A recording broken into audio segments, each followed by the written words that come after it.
Well, a couple of my colleagues back in the middle of January put an article in the Wall Street Journal called "Small Businesses Cut Costs by Renegotiation." And I just want to read to you some of the examples that they presented of their clients or business owners who were able to do some things. Number one, in a Small Business Research Board survey conducted in September on more than 1,000 small business owners, 15% of those 1,000 had renegotiated long-term fixed cost supply contracts. They went back and renegotiated, 15%. Another example, one CEO talked about 40 or 50 vendors with a goal of getting a 10 to 15% price reduction. He said he was able to get 25 to 30 to agree to a discount, saving the company about $400,000 just by going back and asking. Another approach, a small business consultant said 10 of his dozen or so clients have negotiated discounts of 1% to 5% with at least one vendor by paying quicker, by paying within 10 days, by personal check. Again, different ways to find ways to cut costs. Another approach, do you have the opportunity to consolidate a couple of suppliers for the same products that you're buying? You may have 2 or 3 suppliers for the products you use in your business. Can you consolidate them? Again, you get leverage if you do that. Again, to reduce the product costs, you become a higher priority customer to them. You're more important to them than you were as a smaller customer. And again, you may be able to gain some additional concessions, shipping, payment terms, etc. Another example, again, outside the box. Atlanta Refrigeration Service Company approached its major supplier and asked them to take 4 of their employees on to buy parts for them. In return, they would make that supplier their prime only supplier and would also pay more in pricing on some of the parts that they were buying. So again, the customer said, hey, if you take these 4 employees that buy the parts from me, we'll give you all of our business. So what happened? The original company that sent the employees over saved $250,000 in payroll, and the supplier picked up an additional $1 million in business. Again, just by consolidating, everybody wins.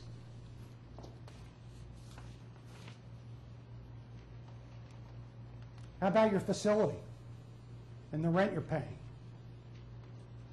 Now's the time to be looking around. There are people going out of business. They're having to leave their lease and their facilities. There may be better property available, the same size or larger than you currently have, at a lower cost. Or you may be able to find a smaller facility at a lower cost that meets your needs better than the larger facility you have today. On the other hand, once you've been out there and you see what's going on in the marketplace, go back to your current renter and try and renegotiate again with them so that you won't leave their facility. Again, leverage on both sides. You're in business, you have a viable business. A lot of people would like to fill that open space they have now. Here's another one. Diapers Incorporated was able to use the fact that it had available capital to secure a better deal when it negotiated new leases for 2 of its warehouses. The company was able to shorten the term of the 2 leases from 2 years from 5 years, received more space, and got conditions for flexibility that would allow it to grow further if it needed to. Again, going back, negotiating with the renters. Another company worked out a new 3-year lease with its landlord, reducing its space from the 4,000 it originally had down to 3,000, again, because they didn't want to lose the business. Months later, the company's business went down again another 50%. So the company again went back and renegotiated again a reduction in rent through that through that same facility, again by asking. Again, somebody doesn't want to lose everything if they can still maintain some portion even if it's a reduced portion of the revenue. And lastly, leave no stone unturned. Go back to your medical supplier. Go back to the telephone service. Go back to who's doing your internet hosting. Go back to whoever's doing your marketing programs. There are ways to cut costs, to shorten the program. Go back to the customer or the client and say, hey, you're looking and modifying and monitoring 25 of my computers that are in process every day. Can you modify that and go to 12 one month and 13 the next month? So instead of monitoring it every month, it's every other month. Again, you cut your cost in half. Just think out of the box, go back to your suppliers, and pass the ideas along to them. Reevaluate your staff. When times are good, you tend to hold on to people that maybe you don't need, friends, relatives. And over time, as the company has progressed, their skill set may not match the skill set required for the job or the company.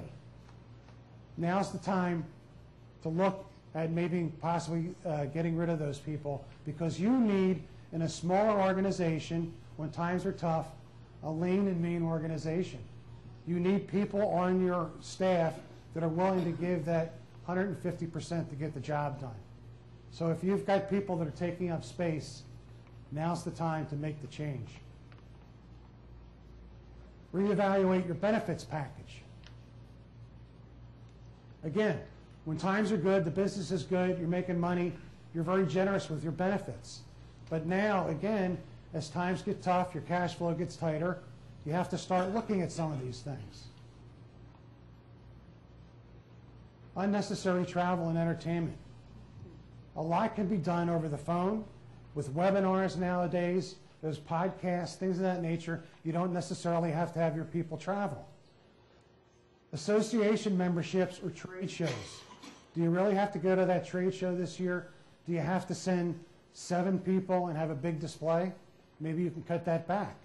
Think about it. Use of the company assets. Are you allowing your employees to use some of your tools or your automobiles, et cetera? And of course, putting wear and tear on those. Maybe you want to rethink that. Healthcare benefits. We all, as business owners, would like to pay 100% of our employees' healthcare costs. But in this kind of a time, you may not be able to afford that. So maybe it's time for some participation by the employees in the health benefit program. And also 401k matching. Maybe for this particular year, you have to waive that and pick it up again when business starts to pick up. Again, leave no stone unturned looking for ways to save costs. Implement a low priority work list. If your people have some free time because the phone's not ringing as much, now's the time to look at some low priority projects that build teamwork, ownership by the employees. Let's paint the offices. Let's do some equipment maintenance. Let's move some offices around. Let's clean up the warehouse. And, make it a fun thing. Bring some pizza in. Everybody gets involved. Again, it's a teamwork, team building kind of exercise. But at the same time, you're saving some costs down the road that you might have to do. Over-communicate with your customers. This is obviously very important. You never want your customers to think that your company's in trouble or you can't service their account. And believe me, they're going to hear that from your competition. Oh, you haven't heard from Bob lately. He's having problems over there. I don't know if they're going to be able to make it. You might want to think about jumping over with us. So what you want to do, on the other hand, is communicate with them as much as you can. Talk about special promotions. Talk about new products. Talk about possible ways to collaborate with them in a joint effort. Or just general ways to help them. Maybe you've got a freight program that you can lend to them and let them take access to save them some costs. Look for ways to be constantly talking to your customers, your clients. Give them ideas on ways that you can help them that maybe they hadn't thought about in the past. You want to be in front of them so they don't forget about you.